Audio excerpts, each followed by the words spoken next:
That's Mike from Custom Cruisers. Awesome kit, Memphis batwing mounting kit. Okay, this is for a V-Star or Dragstar, Midnight Star 1300 or 950. Okay, so this particular item, this will bolt on the batwing. This bolts on the side of your forks, you know, or on the front of the forks, looking at the way this is, giving you a 90-degree fitting on either side of the forks, like that.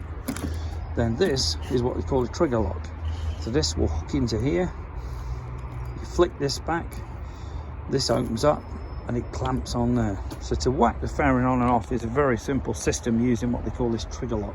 Nice aluminium parts, very good quality. You can see here we can get the Allen keys to fit the thing. So you've obviously got whatever Allen keys are needed, necessary bolts, etc., and you're ready to go. We do the Memphis batwing, we do the bullets, we do the Road Warrior, I believe it's called. You know, all the other Memphis screens, the Fats, the Slims, which are your big old normal screens, you know, like your Harley Davidson screens or your genuine Yamaha or Kawasaki as well. If you're interested, give us a call, 01773835666, customcruisers.com, or the new site customcruisers.eu. Thank you.